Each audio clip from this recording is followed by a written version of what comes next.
நேயர்கள் எல்லாருக்கும் வணக்கம். இந்த வீடியோவில் 2024 வருடத்தோட முதல் மாதமான ஜனவரி மாதத்துக்கு உண்டான ராசி பலன் அப்படிங்கிறது தான் பார்க்க போகிறோம். மார்கழி மாதம் 16ஆம் தேதி இந்த ஜனவரி மாதம் அப்படிங்கிறது பிறக்குது. இந்த வருடத்தோட தொடக்கம் அப்படிங்கிறது உங்களுக்கு எப்படி இருக்க போகுது, உங்களோட எதிர்பார்ப்புகள் எல்லாம் பூர்த்தியாக போகுதா அப்படிங்கிறத நாம் துல்லியமாக பார்க்கணும். அப்படின்னா இந்த மாதத்துக்கு உண்டான கிரக நிலைகள் அப்படிங்கிறத கணிக்கணும். அதன்படி பார்த்தீங்கன்னா சூரிய பகவான் தனுசு ராசியில் செவ்வாயோட சேர்ந்து உட்காந்துருக்காரு. 15 நாளைக்கு அவர் தனுசு ராசியில் தான் இருக்காரு. 15ஆம் தேதி தான் அவர் மகர ராசிக்கு மாற போகிறாரு. மாத தொடக்கத்தில் புத்திகாரகன் புதன் விருச்சிக ராசியில் இருக்காரு. 8ஆம் தேதி அன்னைக்கு தனுசு ராசிக்கும் 27ஆம் தேதி அன்னைக்கு மகர ராசிக்கும் போக போகிறாரு. சுக்கிர பகவான் விருச்சிக ராசியில் செவ்வாயோட வீட்டில் இருந்துட்டு 19ஆம் தேதி குரு பகவானோட வீடான தனுசு ராசிக்கு போக போகிறாரு.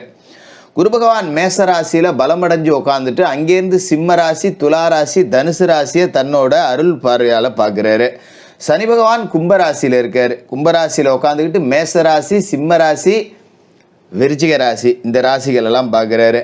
ராகு மீன ராசியில் குரு பகவானோட வீட்டில் இருந்துட்டு குரு பகவான் மாதிரியே பலன்களை கொடுப்பாரு. கேது கன்னி ராசியில் இருந்துட்டு புதன் பகவான் மாதிரியான பலனை கொடுப்பாரு. ஏன்னா ராகு கேதுக்களுக்கு சொந்த வீடு அப்படிங்கிறது இல்லைங்கிறதால அவங்க எந்த வீட்டில் இருக்காங்களோ அந்த வீட்டுக்கு அதிபதி யாரோ அவங்களுக்கு உண்டான பலனை தான் கொடுப்பாங்க அப்படிங்கிறத நாம் ஏற்கனவே சொல்லியிருக்கோம். இதுதான் இந்த ஜனவரி மாதத்துக்கு உண்டான கிரக நிலைகள், ராசி மாற்றங்கள். இந்த மாதத்துக்கு உண்டான ராசி பலனை பார்க்குறதுக்கு முன்னாடி நேயர்களாகிய உங்கள் எல்லாருக்குமே புத்தாண்டு மற்றும் தமிழர் திருநாளாம் பொங்கல் நல்வாழ்த்துக்களை சொல்லிக்கிட்டு நம்ம வீடியோக்குள்ளே போகலாம். மீனராசி நேயர்களே, உங்களுக்கு இந்த 2024 தொடக்கம் முதல் மாதம் ஜனவரி மாதம் எப்படி இருக்கு அப்படின்னு பார்த்தோம்னா, மீனராசி நேயர்களே, வருடம் தொடங்கும் போதே உங்களுக்கு 7.5 சனியோட தொடங்குது. என்னப்பா ஜோசியரை எடுத்த உடனே 7.5 சனி தான் சொல்லுவீங்களா, சில நல்ல வார்த்தை சொல்ல மாட்டீங்களா அப்படின்னு நீங்கள் நினைக்கலாம். ஆனால் உள்ளதை உள்ளபடி சொல்லிவிட்டோம் அப்படின்னாக்க இந்த வருடத்தில் எப்படி எப்படிலாம் நாம் இருக்கணும் அப்படின்னு நீங்கள் தயாராகிக்கலாம். அதுக்காக தான் அதை சொல்கிறது. ஏன்னா வருட தொடக்கத்தில் 7.5 சனியோட ஆதிக்கம் அப்படிங்கிறது உங்களுக்கு தொடங்குது. இன்னும் ஒரு 7.5 வருஷத்துக்கு 7.5 சனி அப்படிங்கிறது இருக்க போகுது. அப்போ சனி பகவான் 7.5 சனியாக வரும்போது போச்சுரா அவ்வளோதான், சனி 7.5 வந்துருச்சா, ஏற்கனவே 7.5 சனி வந்த மாதிரி தான் நாங்கள் இருக்கோம், இப்போ இது வேறையா அப்படின்னு சொல்லிட்டு மீனராசிக்காரர்கள் கொஞ்சம் அச்சத்தோடு தான் இந்த வருடத்தை எதிர்கொள்வாங்க. ஆனால் சனி பகவான் நீதிக்காரகர் அப்படிங்கிறத மறந்துடாதீங்க. என்னதான் சனி பகவான் 7.5 சனியா இருந்தாலும் நம்மளோட நடத்தை, நம்மளோட செய்கை, நம்மளோட தொழில், நம்மளோட வருமானம் இது எல்லாமே ரொம்ப நியாயமா இருந்துச்சு அப்படின்னா சனி பகவானே வாரியும் கொடுத்துருவாரு. அதுல எந்த விதமான மாற்றமும் கிடையாது. சரி, இப்ப 7.5 சனியில விரய சனி வருது அப்படிங்கும்போது இதை நம்ம 2ஆ பிரிச்சுக்கணும். ஏன்னா 30 வருஷம் வாழ்ந்தவனும் இல்லை, 30 வருஷம் வீழ்ந்தவனும் இல்லைன்னு சொல்லுவாங்க. 30 வயசுக்கு கீழே உள்ளவங்களுக்கு இந்த 7.5 சனியில விரய செலவுகள் அப்படிங்கிறது இருக்கும். இப்போ ஒரு திருமணம் பண்ணலாம், அந்த மாதிரி சுப விரய செலவுகள் அப்படிங்கிறது இருக்கும்.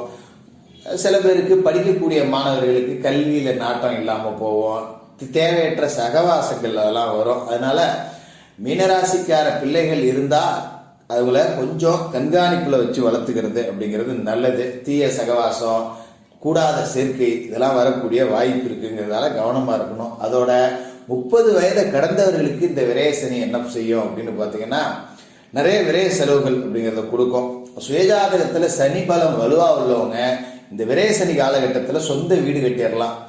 என்ன ஜோசியரை சொல்றீங்க, சாப்பாட்டுக்கே வழி இல்லை, நான் எங்கே சொந்த வீடு கட்டுறது அப்படின்னு கூட சிலர் நினைக்கலாம். ஆனால் சனி பலம் வலுவாக இருந்துச்சுன்னா விரயசனி காலகட்டத்தில் திருமணம் நடக்கும், பிள்ளைகள் பிறக்கும், பிள்ளைகளுக்கு சடங்கு செய்யலாம், சொந்த வீடு கட்டலாம், மண் வாங்கலாம், மனம் வாங்கலாம். இந்த மாதிரி சுப விரய செலவுகள் அப்படிங்கிறது நிறைய நடக்கும்.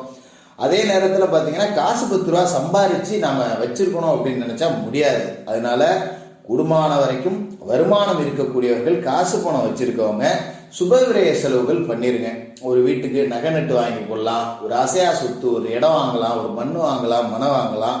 இந்த மாதிரி காசை விரயம் பண்ணிருங்க. அதுமாரி ஆலய கட்டுமான பணிகள் ஏதாவது நடந்ததுன்னா நம்மளால முடிஞ்ச ஒரு நன்கொடை அப்படிங்கிறத கொடுத்துருங்க. காசை கொஞ்சம் காசா வச்சுக்க கூடாது, எதையாவது முதலீடாக கூட போட்டு வச்சுக்கலாம். பணமா வச்சிருந்தா விரய செலவுகள் அப்படிங்கிறது வரதான் செய்யும், அதுல எந்த மாற்றமும் கிடையாது.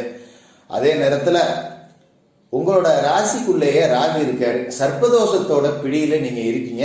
ராசிக்கு 7வது வீட்டுல கலத்திரஸ்தானத்துல ஞானகாரகன் கேது இருக்காரு. ராகுவோட பார்வை கேது மேல விழுவுது, இதே நாம மறந்துடக்கூடாது. கேது மேல ராகுவோட பார்வை விழும்போது என்ன பண்ணும்னா கணவன் மனைவிக்குள்ள பிரச்சனை வரும். அப்ப கூடுமான வரைக்கும் 2024 பொறுத்த வரைக்கும் மீனராசிக்காரர்கள் திருமண முயற்சி அப்படிங்கிறத தள்ளி போடுறது நல்லது. வரன் பார்த்தா கூட அமையாது. இந்த நேரத்துல வரன் அமைஞ்சா கூட அது முன்னுக்கு பின் முரணாதான் இருக்கும். நாம ஒரு பக்கம் அது ஒரு பக்கம் இழுக்க அப்படிங்கிற மாதிரி தான் ஓடும். கணவன் மனைவிக்குள்ள பிரச்சனை வரும், பிரிஞ்சிருக்க வேண்டிய சூழல் வரும். சில பேருக்கு தற்காலிகமாவோ சில பேருக்கு நிரந்தரமாவோ பிரியக்கூடிய சூழல் கூட வரும். அதனால கூடுமான வரைக்கும் திருமண முயற்சிகள் செய்யறவங்க கொஞ்சம் அதை தள்ளி போடுங்க. அப்படி இல்லைன்னா சுயஜாதகத்துல தசாபுத்தியை பார்த்து சரியான பொருத்தம் பார்த்து அதன் பிறகு திருமணம் செய்யறது தான் நல்லது. இல்லை நான் காதல் உறவுல இருக்கேன், நான் திருமணம் தான் பண்ணிக்குவேன் அப்படின்னு இந்த காலகட்டத்தில் திருமணம் செஞ்சீங்கன்னா அது தேவையற்ற பிரச்சனைகளை உண்டாக்கக்கூடிய வாய்ப்பு இருக்குங்கிறதால எச்சரிக்கையா இதை நான் சொல்லிடுறேன். அதோட உங்களோட ராசிக்கு சர்ப்பதோஷ அமைப்பு இருக்கு அப்படிங்கிறதால ஏற்கனவே திருமணமான தம்பதிகள் கூட கொஞ்சம் பிணக்கு வரும். ஒரு நகையை கொண்டு வச்சுட்டேன், ஒரு கடன் வாங்கிவிட்டேன், வீட்டுக்குள்ள ஒரு சண்டை இப்படின்னு ஏதாவது பிரச்சனை வரும். வேலையை விட்டுட்டு தெண்டம்மா வீட்டில் உட்காந்துருக்கு இப்படின்னு கணவன் மனைவிக்குள்ளே ஏச்சுக்கும் பேச்சுக்கும் ஆளாக வேண்டியது இருக்கும். அதனால சண்டை சச்சரவு வந்துட்டா குடும்பமான வரைக்கும் ஒருத்தருக்கு ஒருத்தர் விட்டு கொடுத்து போறது அப்படிங்கிறது தான் நல்லது. அதோட உங்களோட ராசிக்கு தனஸ்தானமான 2வது வீட்டுல ராசி அதிபதி குரு பகவான் இருக்காரு அப்படிங்கிறதால ஜனவரி மாசத்திலிருந்து ஏப்ரல் 21, 2024 வரைக்கும் காசு பண்ண புழக்கத்துக்கு பஞ்சம் இருக்காது. விரயத்துல சனி இருந்து செலவு பண்ண வச்சுக்கிட்டு இருந்தாலும் கூட காசை குரு கொடுத்துருவாரு. இங்கிட்ட செலவானாலும் இங்கிட்ட வரவு வரும். கடங்கண்டி 10 ரூபா வாங்கணும்னு அவசியம் இல்லை. அதோட ஏப்ரல் மாதம் 21ஆம் தேதிக்கு பிறகு ராசி அதிபதி சுபகிரகமா இருக்கக்கூடிய ராஜகுரு பகவான் ரிஷபராசிக்கு ராசிக்கு 3வது வீட்டுக்கு போயிடுறாரு. இந்த 3வது வீடு அப்படிங்கிறது தைரிய வீரிய ஸ்தானம். இது ஒரு நல்ல அமைப்பு அப்படின்னு தான் சொல்லணும். ஏன்னா ஏழரை சனியால ஏற்படக்கூடிய கஷ்டங்கள் அப்படிங்கிறத எதிர்த்து நிற்கக்கூடிய தாங்கக்கூடிய தைரியத்தை உங்களுக்கு குரு பகவான் கொடுப்பாரு. அதோட ரிஷபராசிக்குள்ள குரு பகவான் நுழைஞ்ச பிறகு அவரோட பார்வை அப்படிங்கிறது பார்த்தீங்கன்னா உங்களோட ராசிக்கு 7வது வீடா இருக்கக்கூடிய கன்னி ராசியில விழுவும். அதன் பிறகு 9வது வீடா இருக்கக்கூடிய விருச்சிக ராசியில விழுவும். 11வது வீடா இருக்கக்கூடிய லாபஸ்தானமான மகர ராசியிலையும் விழும். இந்த பார்வை பலம் அப்படிங்கிறது 7.5 சனியோட தாக்கத்திலிருந்து நீங்க தப்பிச்சுக்கிறதுக்கு ஓரளவுக்கு உதவியா இருக்கும். சரி, தொழில் செய்யலாமா ஜோசியரை அப்படின்னு நீங்க கேட்கலாம். 7.5 சனி காலகட்டத்தை பொறுத்த வரைக்கும் தொழில் முதலீடு செய்யலாம், ஆனா பெரிய அளவுல நம்ம லாபம் அப்படிங்கிறத எதிர்பார்த்திட முடியாது. அதனால கூடுமான வரைக்கும் கடன் வாங்கி முதலீடு போடுறது இல்லை கூட்டு தொழில் பண்றது இதையெல்லாம் கொஞ்சம் குறைச்சிங்க. என்னால் 10 ரூபா தான் முதலீடு போட முடியும் அப்படின்னா அந்த 10 ரூபாய முதலீடு போட்டு நீங்களே கடுமையாக உழைச்சிக்கிட்டு இருந்தீங்க அப்படின்னா வரவுக்கும் செலவுக்கும் நல்லா இருக்கும். கடன் வாங்க வேண்டிய ஒரு சூழல் அப்படிங்கிறது இருக்காது. அந்த அளவுக்கு தொழில் வளர்ச்சி அப்படிங்கிறது இருக்கும். அதே நேரத்தில் வேலை செய்யக்கூடியவர்களுக்கு வேலை பளு அப்படிங்கிறது அதிகமாக இருக்கும். நிறைய வேலை செஞ்சும் நல்ல பேர் கிடைக்காது, கொஞ்சம் கெட்ட பேர் தான் கிடைக்கும். அதுக்காக நான் வேலையை உதறிட்டு வரேன், எனக்கு பிடிக்கல, கௌரவ குறைச்சலா போயிடுச்சு அப்படின்னு வேலையை உதறிட்டு வந்துடாதீங்க. அதன் பிறகு வேலை கிடைக்கிறது அப்படிங்கிறது பெரிய சிரமமா போயிடும். அப்படிங்கிறதால இருக்கிற வேலையை காப்பாத்திக்கிறது அப்படிங்கிறது மீனராசிக்காரர்களுக்கு ரொம்பவே நல்லது. அதோட ராசிக்கு 7வது வீடான கலத்திரஸ்தானத்துல ஞானகாரகன் கேது இருக்காரு. அப்படிங்கிறதால வீட்டுல மனைவி பார்த்தீங்கன்னா கொஞ்சம் ஆன்மீக நாட்டம் அதிகமாக இருக்கும். எதுக்கு எடுத்தாலும் பூஜை, எதுக்கு எடுத்தாலும் கோயில் குளம் நேர்த்தி கடன் இப்படி செஞ்சுக்கிட்டே இருப்பாங்க. காசு இல்லாத நேரத்தில் இப்படி கோயில் கோயிலாக சுத்துறியே, நான் காசுக்கு எங்கே போவேன் அப்படிங்கிற மாதிரி ஒரு சலிப்புலாம் இருக்கும்.